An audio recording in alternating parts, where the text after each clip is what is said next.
Hey everybody, Ryan here at eTrailer.com. Today on our 2020 Ford Ranger, we're going to be taking a look at and showing you how to install the Curt T connector vehicle wiring harness with the 7-way connector. The 7-way is not only going to provide our trailer with the basic and necessary lighting functions, but it's also going to give it a couple more. One of them being the auxiliary 12-volt power output, and that's going to charge your batteries that you might have on your trailer as you're going down the road.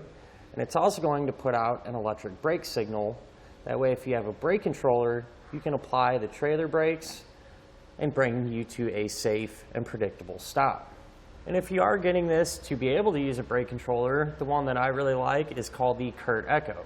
It's going to be completely wireless. You'd simply just plug it in, and it's going to allow you to control everything using an app on your phone. This is going to supply our trailer with plenty of power to not only illuminate those traditional style incandescent bulbs, but also newer LEDs. So ultimately, this isn't going to just keep you legal, it's also going to put your mind at ease, knowing that all your lights are working and other motorists know your intentions as you're pulling your trailer down the road. The cap is going to be spring-loaded to help keep out any moisture or debris whenever you're not using it.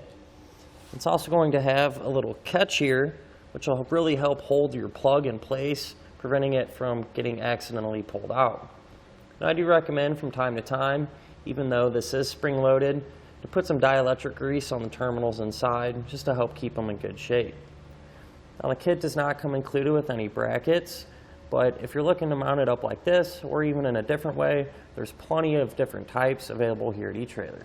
Now, as far as the installation goes, it more or less just plugs in, and you'll have one screw that you need to use to secure your ground wire.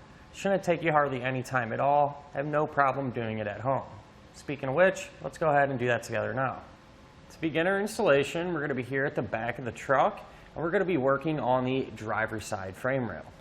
So right here is the factory plug that our new trailer wiring is going to tap into. So we'll need to get it disconnected. To give you a little more room to work if you want, you can always kind of just grab the plug and kind of pull it outward to separate it from the frame. Now, to get it completely disconnected, if you push down on this tab, you're able to pull the connectors apart. So now we can grab our new T connector wiring, and before we plug it in, what I like to do is just take some dielectric grease and just coat the terminals.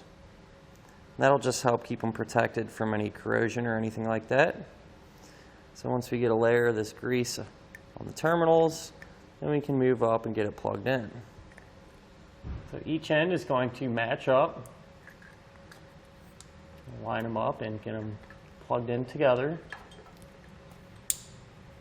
Now with that connected, you can find a spot to attach this ground wire to the body of our vehicle. The spot that I chose to ground our white wire here, it's going to be right here in this opening. Solid piece of metal, we know it's going to give us a good ground. So I'll take my drill and the included self-tapping tech screw and get that secured.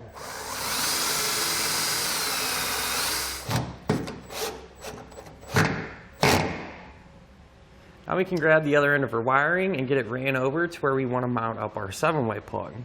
I want to point out that this wiring doesn't come included with any brackets, but you can find many different types and styles available here at eTrailer. Right here is where I'm going to mount it, just underneath our factory 4-pole. That way they're together and really easy to get to. So we'll take the end of our wire, just feed it through the opening. Again, I'll take some dielectric grease, coat them terminals. Then we can grab our 7-way plug and get the two connected together. So get them connected, push it back into the bracket, and then we can get it secured.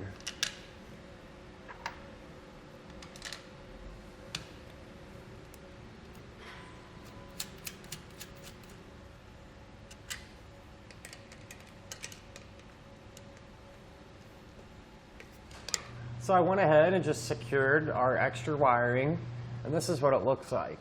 I kind of just wrapped it up with some zip ties and tied it up out of the way. Now, it is always a good idea to test your wiring to make sure it's functioning properly.